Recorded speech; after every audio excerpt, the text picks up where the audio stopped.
Hello, and welcome back to another episode of Becoming Relentless. I am your host, Eleanor McCabe. I'm an IFBB Bikini Pro and an online fitness coach. And today I have a very special guest.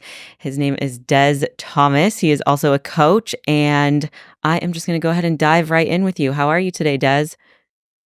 I'm doing great. Doing great. Busy week. Had a busy weekend traveling, getting a client, through a show. So it's just been Yeah, pretty crazy lately, but just maintaining balance, the best way I can. So yeah. absolutely. You guys were in Texas, correct, for a show? Yes, Galveston, the Muscle Beach Classic. Yes. Oh my gosh, what a show. And did you drive, fly? No, I flew down. So I live in Little Rock, Arkansas, Sherwood area. Mhm. So it was about a hour flight, hour and 15 minutes. So it wasn't bad at all. So it was great. No connecting flights, and that's always great. So Yeah. yeah, flew right down there, easy flight, so it was great. Good.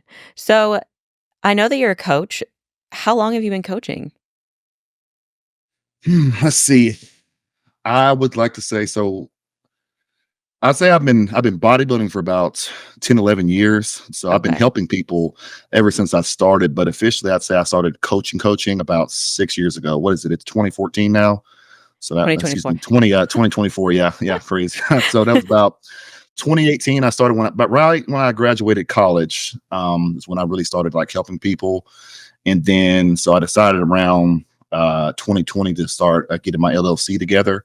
So that's when it became like an official thing with Nice. my LLC, capital D training. So that's when it really started taking off about around that time in 2020. So about officially, say through my LLC, about 4 years, but really actually since 2018 when I started actually, coaching and helping people Like is what I getting would into the say. So space. Nice. yeah. So So you started bodybuilding first, and was that what inspired you to get into coaching? Or take us through like how did you start bodybuilding? What's your background there? So it's kind of a long story. I'll try to like break it up the best way I can. So I grew up as an athlete. I was mainly a basketball player. So literally since I was 5 years old, started playing basketball. I had hoop dreams, wanting to go play college ball. Had dreams of making it to the league and all that stuff. I was slow to like when I started out, I was kind of like a chubby kid coming up, and I had a growth spurt around fifth grade. And then that's when I started like really taking off my athleticism when I finally started tapping into better skills. And my father was he was a basketball fanatic. He played college basketball and really pushed me into that and trained with me. So like that's really where the work ethic part started coming into play. Like really being taught the value of hard work. So I played basketball all the way up from say age 5 up to my junior year. So I say about around that time is when everything kind of like took off. About in high school, eighth grade, ninth grade on in high school. So I got pretty good and then had, some outlooks of trying to go play college ball. Then I had a knee injury that kind of like put me out, slowed me down a lot, kind of pushed me to the side a little bit. And so then I went and did some physical therapy. And then so my physical therapist told me, hey, so it was like, hey, you're going to have to like really start focusing on strength training. And so then I would go to the local YMCA and then I would just do the best I could. I had really no idea what I was doing. Like back then, Yeah. they gave me a set of exercises, and then I just would go in there and work out. And then I started thinking, okay, well, this is actually pretty cool. I like this. So then over time, I started like making new friends and meeting new people. At the local YMCA, Hmm. and so that kind of like the strength training side of things and the physique side, like trying to basically increase muscle mass and get like a new type of like physique. That's when I started really getting interested in that, just from like seeing the results I got from strength training. And so then eventually I stopped playing basketball because I just realized, I just my body wasn't. It wasn't the same anymore ever since the knee injury. It slowed me down so much that I just kind of I found out that kind of told me, okay, I really don't want to do this that bad, right? Hmm. So I stopped playing basketball, and then I basically got really started getting kind of hardcore into lifting weights. And so what was funny was the fitness manager of the YMCA at the time, became a good friend of mine. So my father actually knew him. He was a MMA fighter, and he also was a bodybuilder. And so I would go to him all Oh, the wow. time, not, knock on his door. And I'd say, "Hey, bro, can you kind of show me this? Can you talk to me about dieting? Can you, I don't really know what to eat and stuff like that." I said, I need that to be like the next step. So he'd give me pointers. He'd give me advice. We'd occasionally catch a workout together and stuff. And so then I started getting a little bit more serious into it and started understanding the eating side of things. And so at the time, he was getting ready for a show called, down here, we call it Mr. Arkansas. Okay. So he was getting ready for a show. And he told me to come watch. And so then basically from there, I went and watched the show, and I thought it was crazy just looking at it. I was like, it's a bunch of guys, oiled up, wearing Yeah. bikinis and stuff like that. I was like, this is crazy, right? At the time, I thought this is crazy. But at the same time, though, the back of my mind, it was like, oh, this is kind of cool. This is kind of cool, right? So the show was over with, and I met him back at the gym on Monday, and he was like, "Hey," he said, "you've been working out a lot. You've been kind of, changing your physique a lot." He said, "What do you think about doing it next year? If we, helped you out and got you ready?" And I said, "I don't know, bro. I don't know about that, man. I don't know about all that, hardcore diets and stuff like that. I don't know about that, Mhm. man." He's like, just think about it." He said, "I'm going to hook you up with the guy and that I know that helped me a lot coming up, as a bodybuilder when I was younger, so." And then he hooked me up with the guy. His name was Eddie. And so he was a different physical therapist. And so it was crazy. I go home and I say, "Hey, Mom," I said, Chris from the gym told me to go talk to this guy named Eddie that owns a physical therapy joint." And then my mom was like, "Oh yeah, I know Eddie." And I was like, how do you know him?" And she was like, "I used to work with him. And he used to work in the kitchen, when he was going, go to college and stuff." And so, I was like, "Oh, okay." So I went in there and I introduced myself. I said, "Hey, I know my mom and stuff like that." I said, I kind of, I want to do a show, do like the teenage division, And he was like, "All right, well," he said, "as soon as you graduate, high school," this was like back in 2014, "as soon as you Yeah. graduate, he said, we'll start your diet 12 weeks out." So then basically I got thrown right into it, and I did a 12-week prep, and I did my first show back in 2014, in August. So, and then it was a it was a miserable prep. It's Was what it it? was. Oh, no. It was a miserable prep. It was rough. And so then pretty much I did my first show when I was 18 years old, and then that pretty much just took everything off from there. Yeah, so there's so much in there. I thank you so much for sharing your story, because I feel like a lot of people go through a very similar journey where maybe they started out in athletics, like they're high school athletes or they're even college athletes, and then something happens, whether it is like injury or, they realize like, "Oh, I'm actually not going to make it to where I want to go just due to like genetics, environment, whatever." And so then they're kind of left with nothing.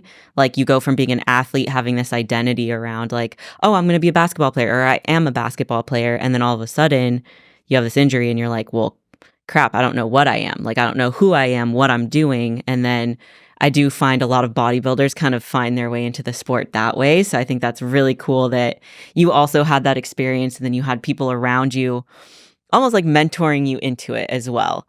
Um, Mhm. but that's Absolutely.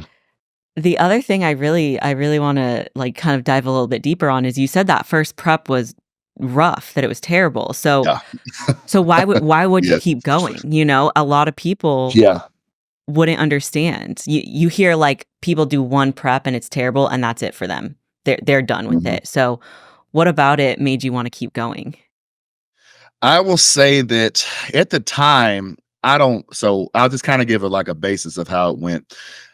I had really just been eating a lot of food because back then I there, let's see, this is 10 years ago. Mhm. Yeah, 10 years ago. So YouTube was really not what it was exactly. You didn't have influencers. You didn't have, Instagram didn't exist really like it does now. You couldn't just DM, coaches. You couldn't just like go hire somebody as easily as you can now. And that's literally all it is. That's what online coaching is really. It's Instagram, and social media. So like I didn't really have a foundation as much of like how dieting was. So I had just been eating a lot.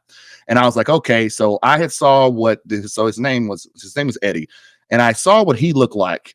in how, his pictures he would show me, because he had won several overalls and he had a really great track record in bodybuilding, competing in nationals. Mhm. And he had always brought great packages. And so when he started helping me out, and he sent me, I literally have the diet sitting around here somewhere on my desk. So he was like, let's see, he said 300-ish grams of protein, but he said, but you can eat more than that. And I was like, okay. He said, you can eat unlimited protein as much as you want. And I was like, oh, okay. All right. So he said, but this is how you're going to do your carb cycle. He said, literally, I remember like you just said, he goes, do 100, 100, 200 and repeat that. Then whenever I tell you to switch it and lower it. I said, okay. All right, great. Yeah. He said, and also only sources of meats you get are chicken, white fish, egg whites. You get 2 shakes a day, on brown rice only, sweet potatoes only. And that's it. No extra fats, no extra nothing. Just, and he said, measure, he was like, measure your carbs, like your rice in a cup. He said, I said, how much is like a cup of rice? He's like, it's 50-ish grams of carbs. And I was just like, oh, okay. So, mind you, look, I'm going into this completely like I have no idea like what I'm doing, right? So I'm going into it and I'm just like, okay, you know what? This dude, he's done it. This is how it goes. This is just how it is. I'm just going to do it, because I'm just the type of person that, when I commit to doing something and I'm trusting the person, I'm just going to do it. Right. I'm going to literally, if I'm hiring a coach, I take my mind out of it. I take my mental out of it. I'm just going to do it because I'm hiring you for a reason. Right. So, we started out doing that, and we had 12 weeks, and I was honestly a lot softer than I needed to be going into that prep, because back then, my peers and other, bodybuilders around me was like, oh, bro, you just need to eat a lot. You need to put on a bunch of sides. Just, you can't eat too much, is what I got told back then. And I was just like, oh, okay. Yeah. Just, so I would like literally shove as much protein, as much carbs, as much as I could, because that's all I heard back then. That's all I knew. So that's all I did. So then we went from like a huge pendulum swing of like here to here. Right. And so bam, calories were slashed. It was not very specific. And so then over time, I was losing like a ton of weight, but by God, I was miserable. Like I was miserable. Yeah, I think I got up to 45 minutes of cardio 2 times a day, which I've heard way worse. So that wasn't compared to what some people doing, 3 hours of cardio, stuff like that. But I mean, I've heard worse, trust me. Yeah, so that, and what happened was over the course of that prep, he was like, you're going to feel like crap. You are going to feel terrible. Like seriously, at some point. And I did.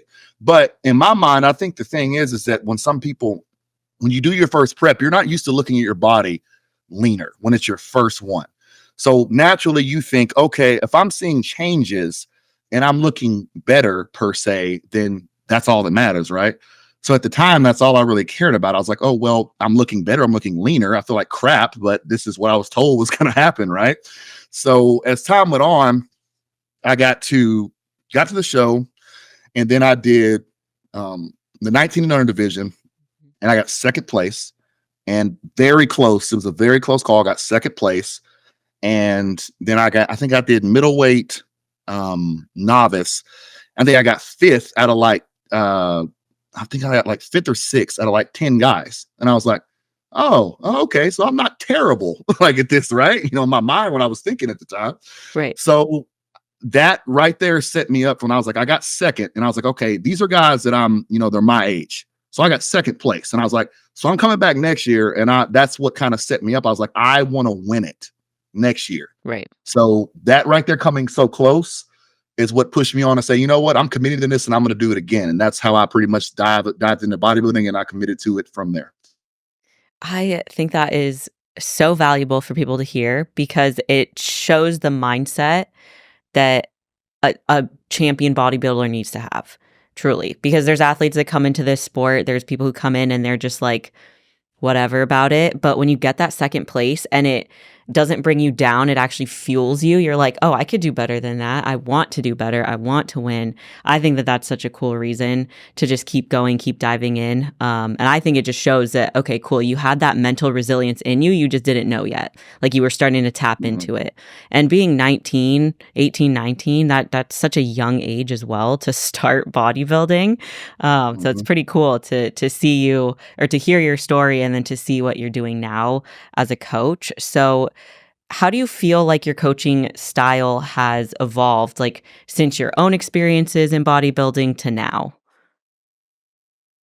Well, it's kind of layered. So what happened was I worked with my first coach for the first two seasons that I actually competed. So basically, how it would kind of go is he'd kind of like write me up some stuff to do, and I did it. And he was really just like, eat X amount of protein, X amount of carbs. There was no like, we didn't do check-ins or anything like that. He's like, text me every other couple weekends or something. Let me know Yeah. what you weigh in at. He's like, don't get too fat, and just like that's just kind of how it was. And because I went off to my first year of college as soon as I graduated high school, and when I went to, so I did my first prep, and then I went to college, University of Central Arkansas, and I started studying for my bachelor's in health sciences. And so then I started doing that, and then the following next summer after my first year of college, I competed under him again. And so then that's when I really had a much better base. And so then I ended up actually winning the teenage division. So the Mr. Teen Arkansas, Mhm. then that's when I basically did the exact same thing. After we had did it the first time, it was not quite as hard the second time. So I still didn't have like a foundational um, sense of like very specific, specified nutrition to the individual. And so then I started working after that, I started working with a variety of different coaches. And so what happened was I basically like started learning things. When you start learning from different coaches, you kind of start picking up on things. Okay, this worked for me. This didn't work for me. I'm seeing how this is done. I'm seeing how that is done. So then that's kind of what kind of led me to build up my own protocols, my own ways of going about things, and just seeing like different ways to modify basically nutrition for the individual. And then around that time, let's see, I probably had worked with, by the time before I started coaching, I probably worked with 2, 3 different coaches. And so then I basically learned stuff from them.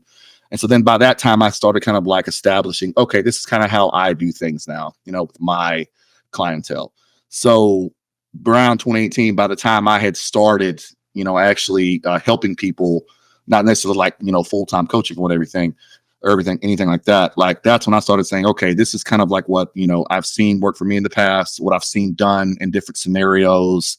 And so then that's when I started kind of building a more of a baseline of things, of tools that I would use with people, based off of what I had learned up until then over that 4 or 5 year period.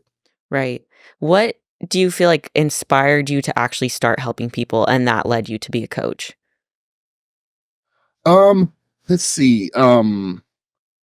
I've had some really good experiences with some coaches, and I've had really bad experiences with other coaches. Just not gonna lie, that's just how it is. That's the industry that we live in. I'm just gonna say it. Not all coaches care. Not all coaches are in it, for you. They're in it for themselves. And so my like idea was that I wanted to make sure and be the coach that, okay, I know what it feels like to be burned. I know what it feels like to be like put on the back burner. I know what it feels like to be basically screwed over per se and not being treated with full attention. So I told myself whenever I started coaching, I was like, you know what? These are people that have goals. These are people that really just want to be happy with what they're doing. So everything that's been done wrong to me, I want to avoid doing that when I'm trying to help the next person get to their goal. Because I know the triggers. I know when it comes to like things that bother people because I've experienced most of all of them. You know what I mean? Whether it be communication, whether it be Mhm. like say turnaround time, how you talk to somebody, how somebody's talking to you, whether or not the coach is invested in you. So I knew that there were people out there, and whenever I started getting more approached by people that wanted help, I was like, everything that's been done wrong to me, I'm going to make it a staple to not do that to somebody. So just literally, I live for my coaching. I live to make the person happy. All I care about is seeing that person, at the end of like, regardless if they're doing a show, regardless if they're like trying to like just get shed 20 pounds, get ready for a wedding, just get leaner, get bigger. All I care about is seeing that person happy and their reaction whenever they get to that goal. And then they say, thanks, coach, or coach, I did it, or we made it, da da da da. That's what fuels me. It's not about, necessarily the clout, like you see some coaches that like only will post the people that win. You see you got coaches out there that got 150, 200 clients, or more. But for some reason, you only see like a handful of them getting posted and stuff like that. I'm proud of everybody who I work with. I'm Mhm. happy to work with the people that I work with. And I never want to make somebody feel like they're just a number. So because that person's hiring you, they're paying you to take care of their health. They're paying you to help them get, to get to their goal. They're paying you for a reason. You know what I mean? So it's your job to be responsible with that and make sure that they get a pleasant experience, because they could have picked anybody. They could have went anywhere in the world. But the fact that they chose you means something. So I would always take that to heart. Like, you know what? This person chose me to help them. So I want to make sure they get a good experience. And all I care about really is just helping them get to their goal, however we have to do that safely, in the smart way. And just getting that, seeing that them experience something, that seeing that they achieved something is really what fuels me. So that's what kind of led me to get into coaching. Yeah. I think that that is incredible, and I appreciate you saying that because I do wish that a lot of the industry, the rest of the coaches, I do wish that that was, like, the widespread philosophy, but like you said, it seems like there's people who get in it for the right reasons, and there's people who get into it thinking that it's, like, quick money, which if you're Mhm. good at marketing, if you're a good salesman, it can be really good money, but these are people's health that you're taking into their hands, and Right. that was actually something that I really admired about you when I was looking at your page. Was you had a post talking about your coaching philosophy, and almost it was like a text post. I think it was from a while back, but just saying like, "Hey, coaching is a privilege, and you have to remember that it's a blessing that these people are coming to you asking you for your help in achieving a goal. Like that's not a small thing." Mhm. And I really resonated with that, and I really liked that post that it's like, hey, it's always a blessing. Like you can't get too caught up in what other people are doing on social media or what other coaches look like they're doing, you know? Yeah, and that's the biggest thing with me is it's like this. It's like I'll have clients come to me and they'll tell me who they work with, and obviously, I'm not gonna say any names. I'm not gonna do that. I'm definitely not going to. But it's like this. It's like, okay, they'll say, "Oh, I would send my check-ins, and then on a Saturday, and then I wouldn't hear back my response until next Friday, the day before check-ins were due the next week." And I'm just like, Like, and I'm just like, right. by then you already have more problems. You know what I mean? It's just like, but then it's like, I've worked with coaches in the past where it's like I barely could get 2, 3 words in a check-in response, and could hardly ask questions because it bothered them per se. But then you see like an athlete, that was like basically, who had a really big shot at going pro, or had a ton of more followers or something like that, or was like, kind of like, okay, this is the person that's going to be up next type deal. Oh, just my coach loves my coach. They call me and check on me and do all this, and then that send my check-ins and they get right back, and they would just do this and do that, and they would make sure I was feeling great and checking on my mental health. And I'm just like, You're like, oh, okay, so do we have the yeah. same coach?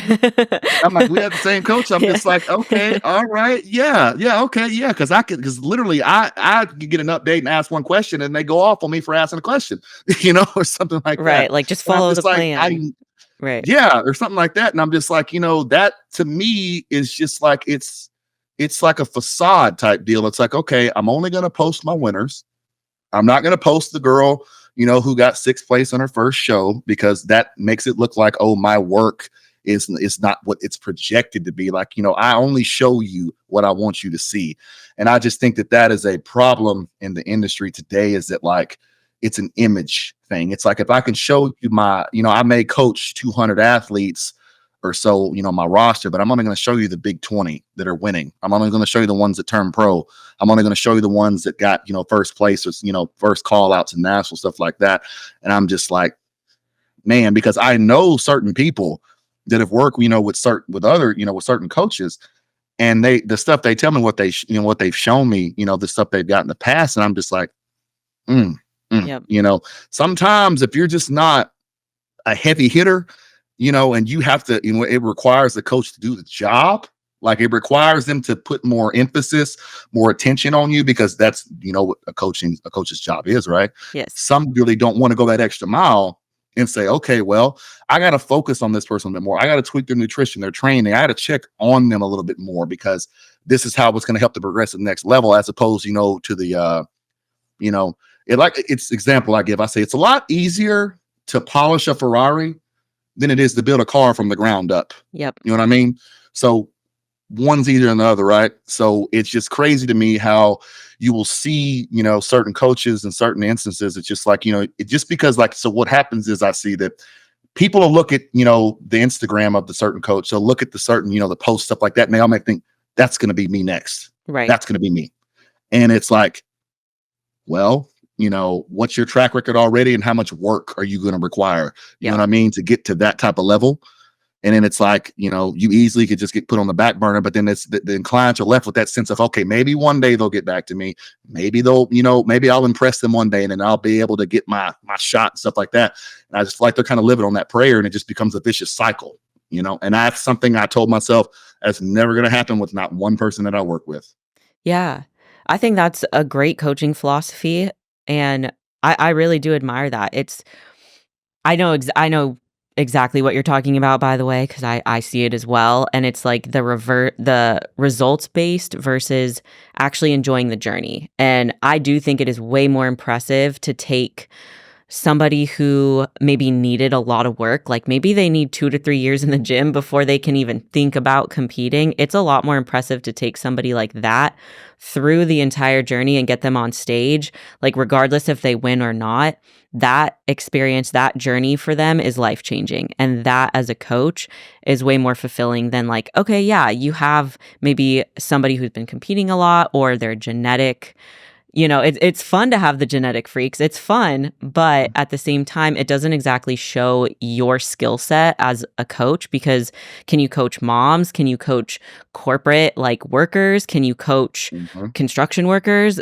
Or do you just coach like a certain type of person, And I think a lot of the time, the big name coaches in the industry, they've built that up. And I think they've worked really hard to get to where they're at, but same thing. They show their heavy hitters, they show their Olympians, they show their pros, but what about the other 150 on their roster? And people 100%. get really sucked into chasing that. I think it's almost approval. I think a lot of the time I get athletes that like want to make me proud. And I'm like, you should not want to make me proud. You should want to make yourself proud. You're doing this for you. I'm giving you the map. I'm giving you the guidance, the support. But I'm proud of you for showing up. I'm proud of you for putting yourself in the position to even do this. Like, you have to be proud of yourself and then do the work yourself, because I can't do it. But I do think that is important to note. And also, I haven't been coaching as long as you, not nearly as long. I think I'm going on 3 years now, but I have noticed a shift that people do a lot more research now. Like, I do a lot more consult calls. People aren't as trusting of just looking at someone's social media and then hiring them. So I'm hopeful that we're making the progress we want to be making, and that soon enough, the coaches that aren't in it for the right reasons, they'll get booted, and there will be a lot more coaches who are health-centered, heart-centered, and actually like focus on the athletes and the clients themselves, not just the results. Absolutely. And that's the thing, is that like, I think like, kind of like you said, it's that trying to impress the coach or trying to win over their attention. I think it's kind of like, okay, well, they work with so-and-so and they just turned so-and-so pro. They work with so-and-so and they're going to the Olympia. They work with so-and-so and they're a superstar. So they think, maybe if I just keep at it, that'll be me. And I'm like, well, the thing is, that could be you. Yes. But if that coach is not dialing into, their attention to you, and they're not really giving you all the tools that you need, they're not giving you the attention, they're not getting back to you, you're waiting a week, days, or whatever to get your check-in responses. I just think that they get so hooked on that, maybe if I do something else, if I wait another week, maybe they'll get back to me. If I wait another week, maybe I'll impress them. If I do something, if I gain, more weight or I lose more weight this next week, and maybe that'll be the check-in where everything starts clicking, you know. And I just feel like that's what kind of like keeps people where they're at, because they're seeing other people that, you know, these coaches are coaching, and it's like they think it's just one day they're going to wake up and it's just going to be there, when a lot of times it's like it could kind of go either way. The person could be making X amount of progress and the coach is not really, you know, is not really seeing it, or they could have a drastic shift and then it's like, oh, now you look kind of crazy. You look Mhm. pretty, you know, you're looking like I could do something with you now. And now it's like, boom, all the attention's on you. You know what I mean? And now I'm dialed into you because now I see, you know, I've literally have forgot about you for the last, you know, 6 months, you know, that you work with me. Now all of a sudden you look kind of crazy just because you're a really hard worker. And it just so happens that you're responding to the whatever plan I gave you. You know what I mean? Right. And now it's like, now you can make me some money. So now I'm gonna start, you know, acting like, you know, I care. You know what I mean? And I Yep. just think that that process is so crazy how that can go, that it's just like, look, they are not necessarily coaching because they value you. They value what you could bring to them.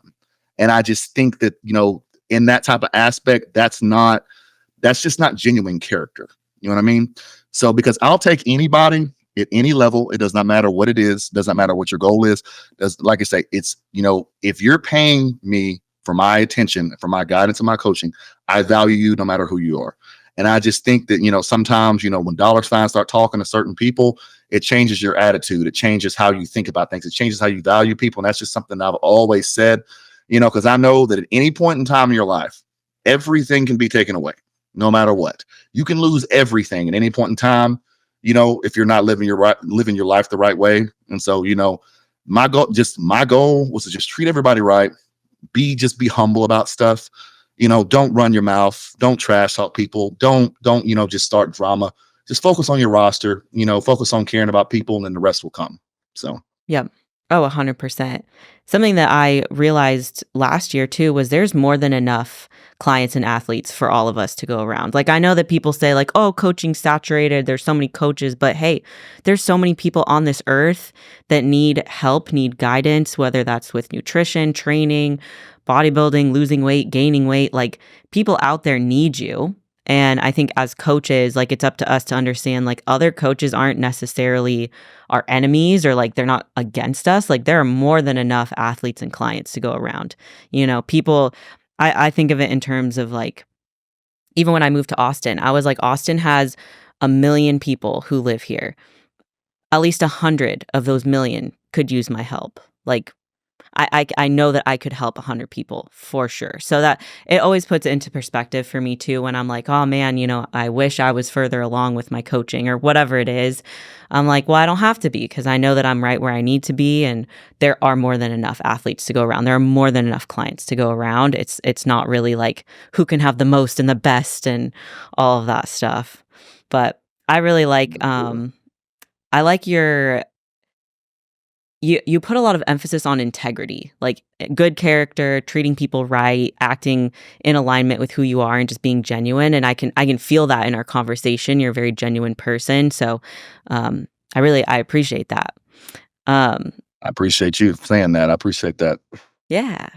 I wanted to ask you a little bit more specifically because you said you work with everybody, right? So men, women, like athletes, okay. So how do you approach designing training and nutrition for different types of people?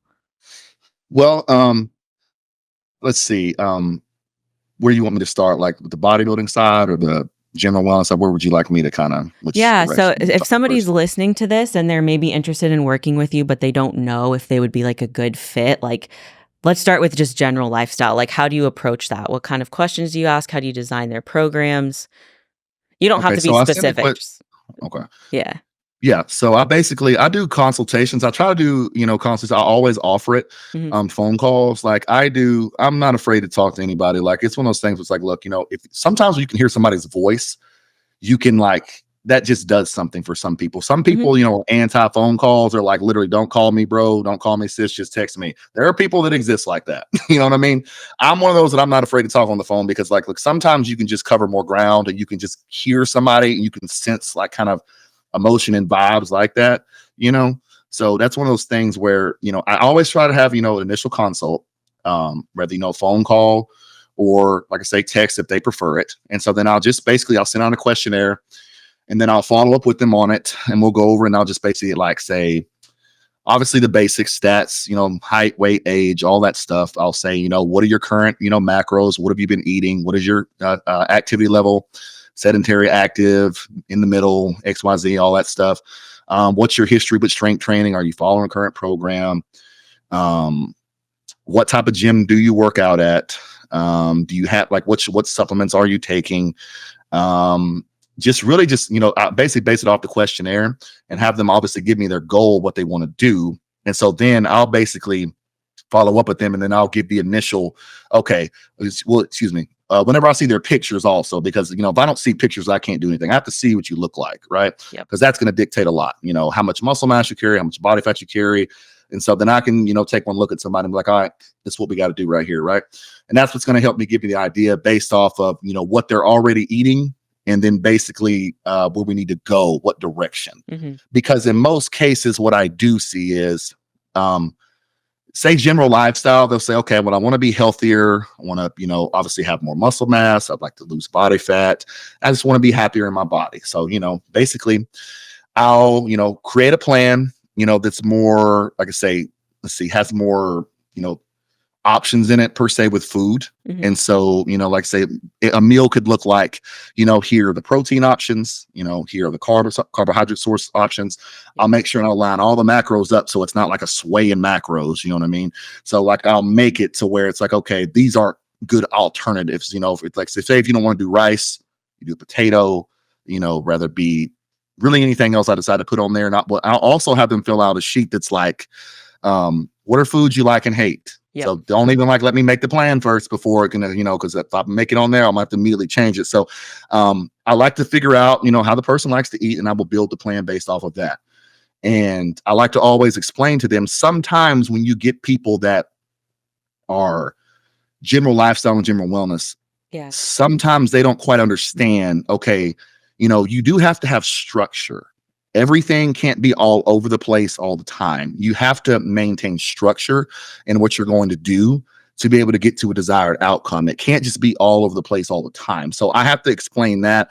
And sometimes that's something that some can't wrap their head around, is that you do have to maintain consistency and structure. And, your food can't just be all over the place. Your macros can be all over the place, because we can only track what we do consistently.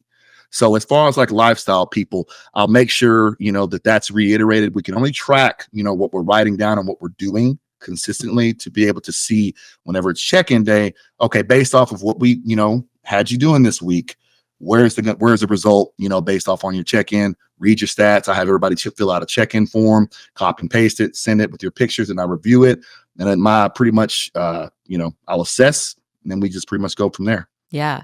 Do you feel like you're able to build good rapport and relationship with them through this check-in process? Like, I've kind of refined my own over time. So I used to be like very concise, and then now like my check-in form is a lot more detailed. Like I gather more info. Do you like to have more data, less data? Is there like a certain I guess check-in process that you prefer, like that aligns with your philosophy? So I'm very, and I know how I know some coaches that don't do this, but I'm OCD about when it comes to check-in form. Like I need to know as much as you can tell me, Mm-hmm. because that could be the one thing that shifted your weight. It could be the one thing that shifted your look. It could be the one thing that shifted something that made a change from the last week. Rather you obviously went down in weight, went up in weight, you stalled in weight, or you look inflamed, you look tighter, you look leaner, you look worse, whatever it may be. Mm-hmm. So I'm OCD about everything. So I'll just give you kind of example what a check-in form looks like. It's okay, previous weight from last week, current weight as of today, fasted, obviously. How well did you follow your diet on a scale of 1 to 10? Any deviations, list them. How were your workout sessions on a scale of 1 to 10, roughly? Like how, the average of the week, how did it go? How were your stress levels on a scale of 1 to 10 on average? How well was your sleep at, roughly average, per night? Let's see here. any, like say, that's roughly pretty much what it is. And I'll have them send that and then give me a brief review of the week. Just kind of like give me a little, paint me a What's picture. going You know what on? I mean? Yeah. Yeah. Yeah, like what's going on. You know what I mean? So, like I said, we're checking your weight, we're checking your diet, adherence, checking your workouts, how was your training. Oh, yeah, did you miss any Sleep, cardio? I have recovery. that on Yeah. there. Yes, sleep, recovery. Did you miss any cardio? Because that one session you missed could have changed everything. Yep. You know what I mean? Yep. It's the small details that add up. And then I'll basically review that and I'll say, okay, based off everything that you sent me, this is what I think, whether we need to modify something or whether we need to just stay where we're at. Because the best check-ins are the ones where you're just like, things good, we're Yep. progressing where we need to, keep it the same. Oh my That's the gosh. best one. Yep, Yeah. my athletes know they're always aiming for that no changes needed response from me because they know, Mhm, okay, cool, I did everything I needed to and we're making progress. But mhm, that's funny. Yeah, I'm the same way. I'd prefer to know everything, especially like with women, because I even know some of my girls' cycles better than they do. Like they'll send me a check and be like, I don't know, I was really tired this week. I'm like, girl, you're in your luteal phase. I was like, I remember from last mhm. last month. Like I already know where you're at in your cycle. Like this is normal for you. And they're like, oh, you're right. And But I do understand that because now for my women though, so I will say that mhm, I'll have them listed on there for my women's check-ins. I will say, did you get your period this week? yes. Okay. Yep. I will say that because sometimes they'll say, I don't know why my weight went up. And I'll say, was it, this week? And they'll say, yeah, oh, I forgot. Yeah, it was. And I'm like, well, there you go. Make sure and Exactly. list that. Yep. You know what I mean? It's Because so we may not funny. need to change anything. Exactly. So, and this is what I'm saying. But Yeah. yeah, so that and also digestion. I will say this. I do have another ranking on digestion. How was your digestion this week? That's a big deal. There have been so many times I've had to fix gut health and focus on that. And I see this as kind of a little bit more predominant in women, Mhm. in particular, like we know gut health issues. I've had to like fix a lot of things, like in particular with gut health, because if your gut is not processing things like it needs to, and things are not passing along and being absorbed, it can wreck everything. You know Yep. what I mean? And so that's something that I focus on there too. So, how was your gut health this week? Need to know. Yep. That one's huge for me as well, and I've had to explain the difference between like reoccurring actual digestive issues and then like maybe one-offs because I think too people don't always assess, they don't know how to accurately assess their own digestion, and I think that's just Mhm, we're all so stressed all of the time. We don't actually know what's happening within our bodies. Like for us as athletes and coaches, like we've been doing this for a while, we know, but if we get a woman like just a general population woman and she's like, I don't know why I'm so bloated all the time. It's like, well, when you eat, are you stressed? Are you just like wolfing down your meals in between your work shifts? Like, are you actually chewing your food? Like, there's just so many things that go into digestion, but you're 100% right. It's like digestion is probably one of the biggest things I have to fix with most people because there's always something going on. And yes. then for competitors, even I'm going through this personally, but I think I've had like an underlying gut issue that I didn't recognize until now this prep because my thyroid tanked way faster than it normally does. And so I think there might be like a conversion issue in my gut and it might be because of some sort of overgrowth or something going on, but I won't know until I'm done with prep. So I'll save that for another Yeah. podcast. Whole other conversation. Yeah, Yep. yeah, that's a whole different can of worms, but it is crazy how much your digestion can affect everything else. So I think it's always so important. Like if your coach is not asking about your digestion or not following up on certain things you're mentioning in your check-in with digestion, that's just a red flag. Like be aware of that because your digestion controls so many things in your body. Yes, absolutely. And I could say that, it could be something as simple as a food you're eating every day that your body may not just necessarily agree with. And then you got to go down the line and do the elimination, technique where it's like, okay, is it this green vegetable? Is this particular meat? Is this the type of whey isolate you're using? Is it your egg whites? Is it this? Is it that? And Yep. you start kind of got to figure it out. And sometimes you pull out that one thing and it's like, all right, we're good to go now. You know? Yeah, yeah. So Oh my gosh, that's such a good point. Also with competitors, have you found I've this is anecdotal. I don't actually know why, but like I've found with most of my competitors, they get to a certain point and things like ground beef or egg whites like do not mhm, agree with them. If they've been using them the whole prep, like all of a sudden, they're mhm. sensitive. So, I've seen it. Yes, I've absolutely seen it. And I'm honestly one of the biggest things I've implemented and I use myself is I'm big on fiber supplements. Like I say, a psyllium based fiber supplement. I'm big on that. Yeah. I have pretty much almost all my clients take some, whether it be Metamucil or Fiberlife. I'm big on that because that, like, we as bodybuilders, we eat more than normal human beings in a certain sense. We're eating more protein, we're pushing our bodies through more stress. And whenever you're training, whenever you're basically, in a high intensity state, your digestion can slow down because it's trying to fuel other functions in the body, right? So we need extra, supplements and the right setup to be able to, keep everything clicking how it needs to go, because our bodies are under more stress. We carry more stress, so we need to basically expel of more than the average human being because we're intaking more, our output is more. So all that stuff goes into the factors there. So I'm big on gut health to where everything is being absorbed how it should, because if it's not being absorbed and you're not functioning properly, it could change your whole look within a day. Oh, yeah. So Yeah. big on that. I mean, sometimes, like for bodybuilders, you can't even peak properly if you have a digestive issue going on. And sometimes you don't know until that point, and it's just like, oh, you got to pull out all the stops. I'm But telling you, yeah, it's rough. That's what I'm saying. The beginning of your prep and in your off season, if you can maintain your gut health all the way through, because when you get leaner, you get more depleted, your body's expelling of more water, you don't have as much fluid just sitting around, stuff like that. That's the worst nightmare, is getting to your peak week and then boom, everything starts slowing down and backing up, and then bam, your gut's distended, you're retaining fluid. So the idea is maintain consistency of your gut health throughout the whole prep, then you'll be good. But I know what that nightmare is like. Trust yeah, me. yeah. Oh my So gosh, yeah. So speaking of like prep and then like post show reverse off seasons, I'm kind of curious. I've noticed that like with your athletes, you always bring them in conditioned, like you do not miss on the conditioning. With first timers, like how do you guide them through the post show phase with that? Because a lot of the time, like their body's never been taken to that extreme. So what are some of the things you do to help guide them through that? so that's I'm glad you asked that, because I stress the importance of reversing out of a prep or a harder diet. So it's so important, because that's what's going to, could make or break the beginning of your off season.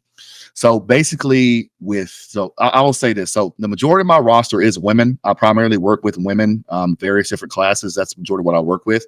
I'm a lot less aggressive coming out of, harder preps, whenever people got really lean with women than I am with men. Just basically for a couple of reasons. Obviously, men carry more muscle mass. I see less digestive issues with men and in certain cases than I do with women in certain instances, just things that I've seen and I've noticed. So I'm very cautious.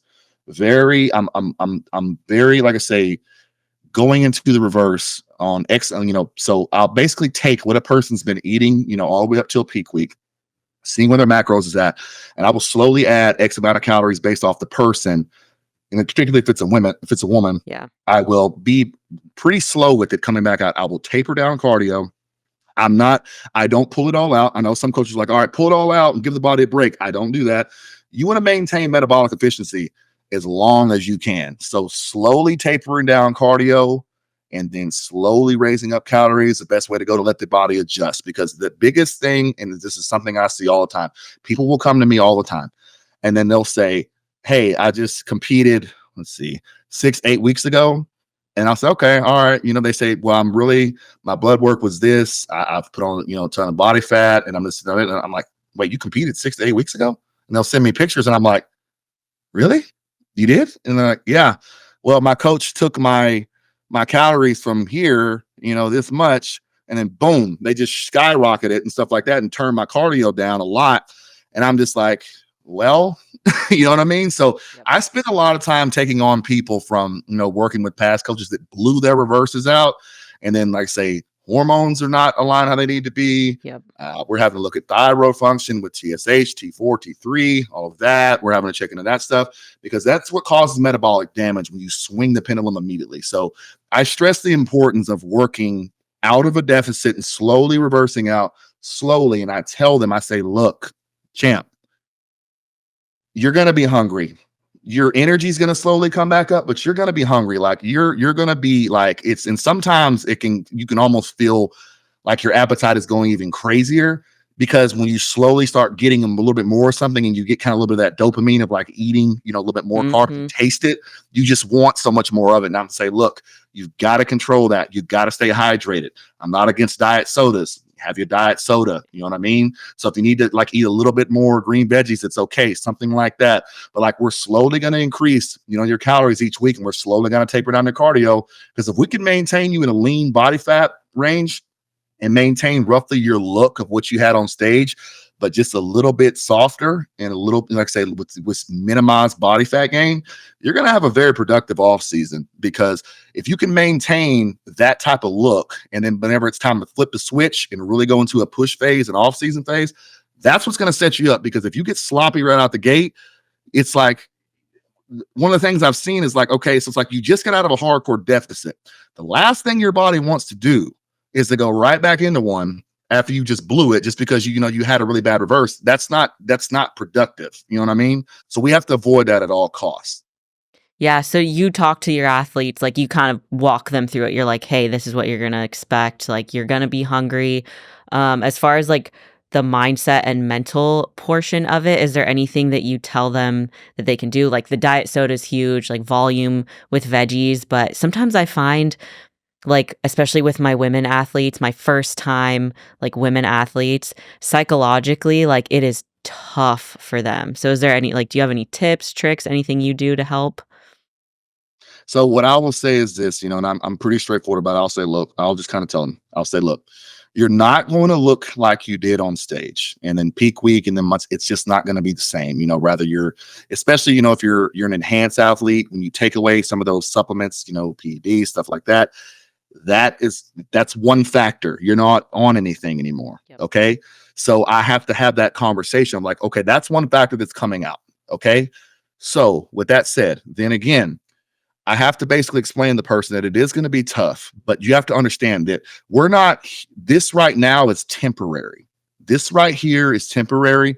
It is one of those things where you're setting yourself up in the long term to be more successful. So you have to remember that it's not going to be forever. You're not going to be hungry forever. You're not going to feel like this forever.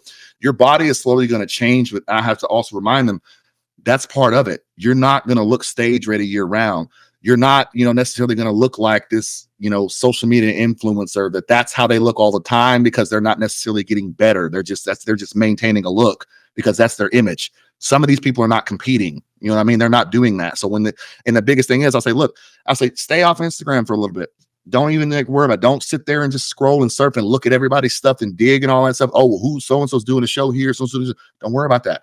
The person in the mirror is all you need to worry about. As long as you're focused on, checking the boxes, you're doing your food how you need to, you're training how you need to, you're getting your sleep. This is temporary, this feeling of discomfort that you're going to feel, because what we're doing is we're working towards getting you set up for a good off season. So the next show that you do, you're going to be even better. So you have to look down the tunnel and say, okay, this is not going to be, a forever thing, as far as like the struggle of of still feeling like you're starving, feeling like your energy's not 100% back.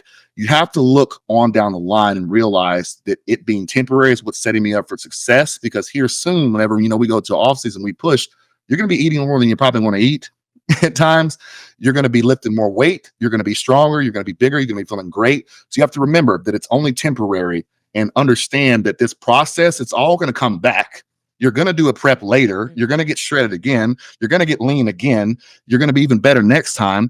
And I remind people, look, the champions that can suffer and can do the things that nobody wants to do, and can do the things that are uncomfortable and can sustain it for long periods of time, those are the ones that are the most successful. The ones that can't do the stuff that nobody wants to do, that can't stay uncomfortable for temporary amounts of time. Those are the ones, that are going to be different. Okay. The ones who can endure and do the stuff that just seems inconvenient and seems like it sucks. That's what's going to make the difference towards if you're truly progressing and moving forward in the sport, or if you're regressing or you're staying stagnant. Yep. Mic drop. That is for sure getting clipped. That's getting clipped and posted as a reel. I love that, because it's true. I think a lot of people go through the prep process and they're okay with that discomfort. And then on the other side, they're gaining the weight, they're comparing themselves. They're just not okay with that discomfort of the reverse. But if you can just push through, like you said, there is the world, there's so much more opportunity. Like if you can make it through the reverse, I tell my girls, make it through the reverse and then you can go out to dinner with your boyfriend and enjoy, and you won't see the scale spike. You won't feel like crap the next day because your body will be more metabolically adapted to handle that. But yeah, it is tough, but you can really see the champions. Champions are made in the reverse in the off season and just being willing to continue pushing through that discomfort. So I think for everybody listening, y'all need to put a little star next to that. Burn it into your mind. Well, we have about 5 minutes left here. So I want to ask you, like, what are your personal goals for coaching? What do you aim to do? What's your big goal? I just want to build my roster, just build, more of what I'm doing, and just like I say, just continue to just help people get towards their goals. I mean, I don't have a really big projected I just, I don't really have a big projection that I'm like, looking towards, besides just helping as many people as I can. Just helping as many people get to their goals as I can, and just, maintaining as much rapport as I can with who I work with who I begin to work with, and just, making a difference in the industry of like having, a name by me that's like, hey, you know what? If you work with him, then he cares. You know what I mean? He's going to make you feel, valued. He's going to make you feel like, you're not just a number. I just want to build that sense of, of a name behind me, to where it's consistent. You know what I mean? Hmm. And like I said, people are going to talk, people are going to judge, people are going to say what they want to say, and it is what it is. That's just the industry that we live in. This is a very opinionated sport. You know what I mean? So, but all I can do is stay true to what I believe in and treating people right, and then just continue, to just, help as many people as I can. So. That is an amazing goal. And forgive me, are you prepping right now yourself? Are you bodybuilding like actively?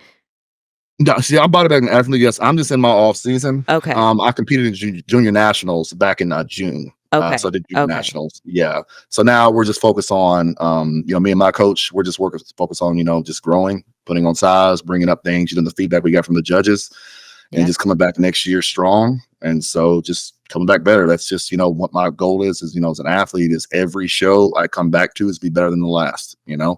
Always progress, never look back. So.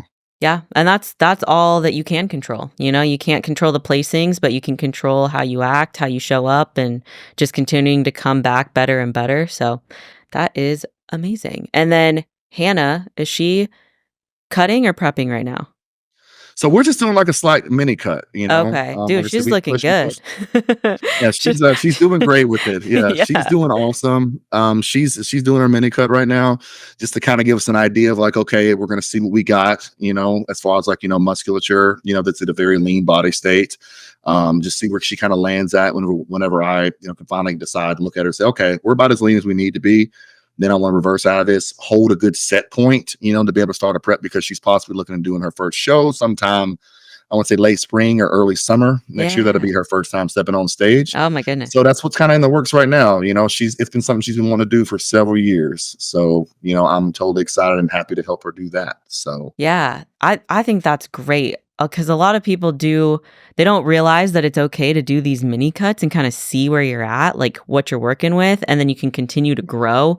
Like I think a lot of the misconceptions that I see is like you're either bulking or you're cutting for a show. Like there's no in between. So having those periodizations, like those cycles of okay, like we've done some growing, let's see what we've built, and then you can maintain that leaner physique and continue to grow.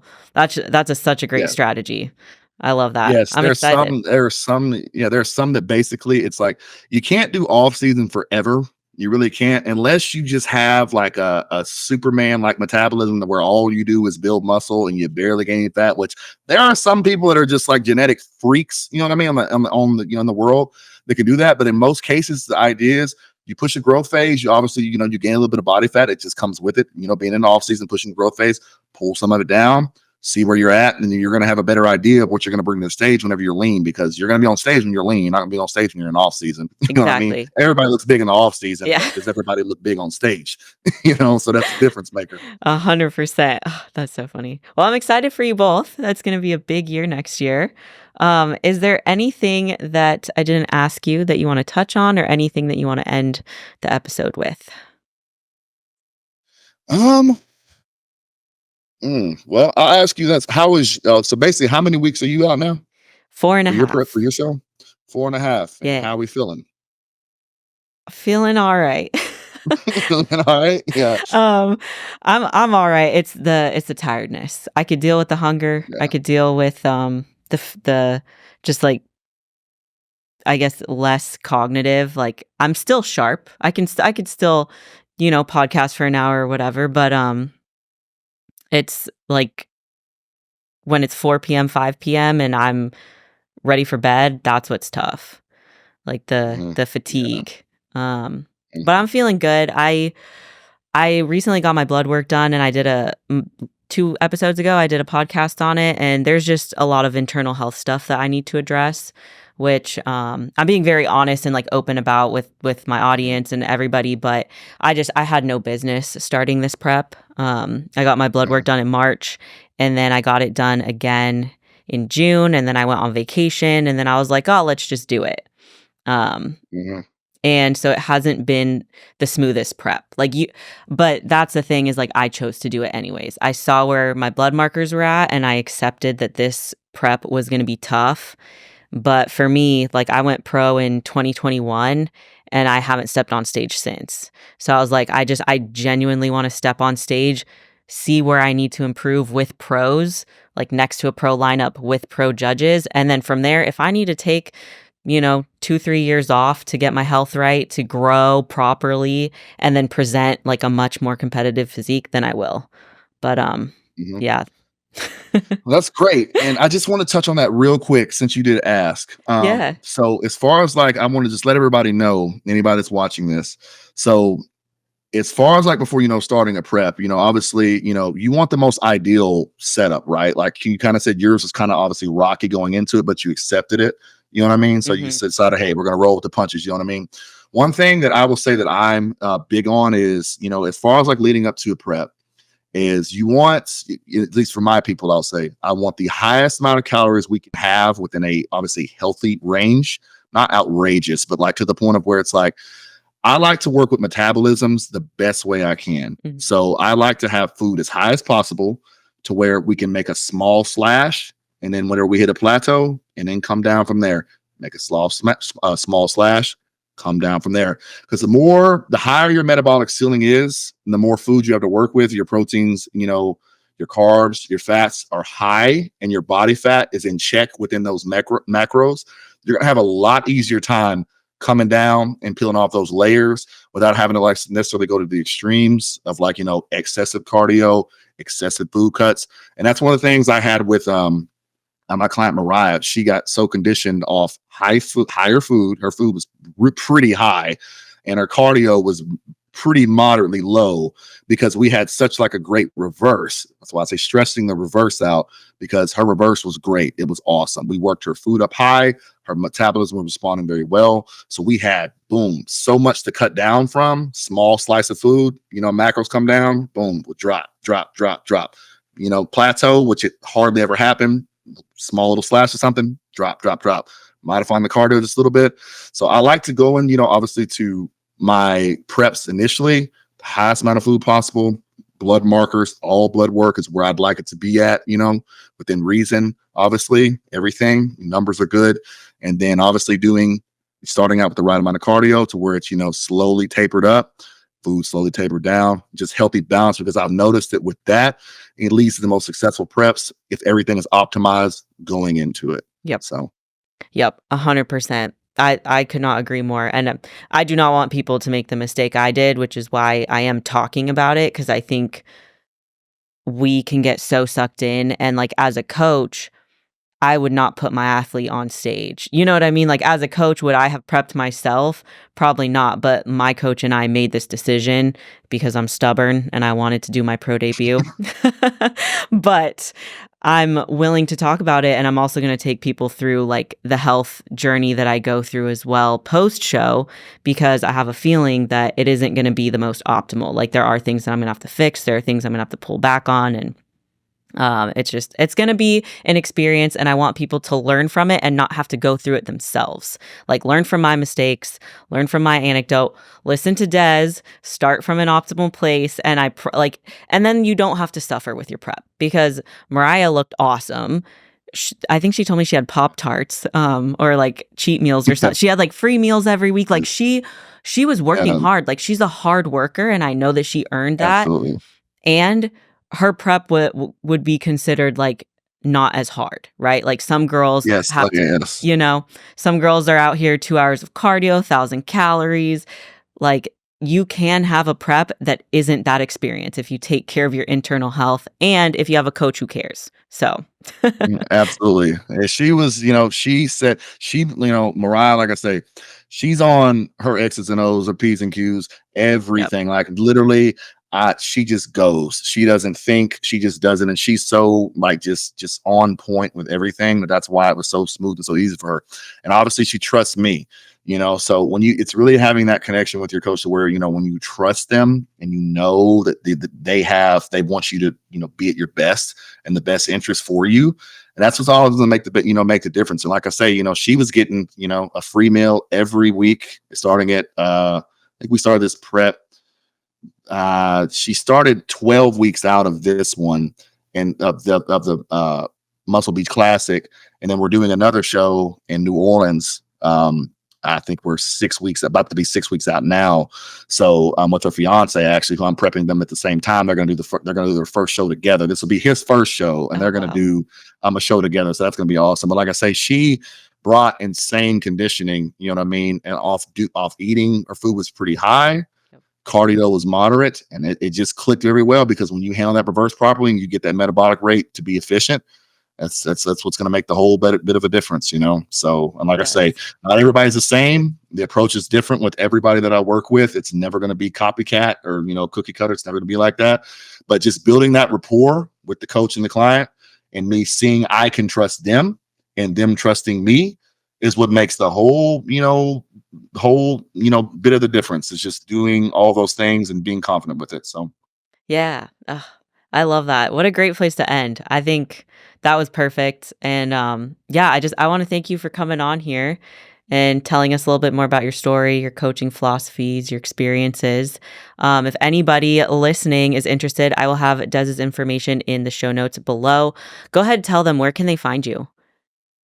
So I'm on Instagram, Dez Rashad Thomas. It's my full name. So Dez, Dez, Rashad Thomas is my Instagram tag. I'm on Facebook, Dez Thomas. So I don't have TikTok. I don't have a YouTube account. Like I say, my email is is on my Instagram, and I also accept DMs. Anybody that wants to chat, talk about, possibly working with me, or just has any questions, I'll answer questions, Mhm. even if you just need something or you're doing something on your own, just shoot me a holler. So, like I say, we can talk shop. And then, whatever you like to do. I also have I do have my link tree is in my bio, on my Instagram. You can send in a coaching application, send me your information, and you'll be getting a text from me the same day that you send it. So Oh, perfect. Thank you so much, Des. I appreciate it. And everybody listening, thank you as always. If you found this episode insightful, please share it with a friend, share it on your social media. It really helps me out. And as always, stay relentless.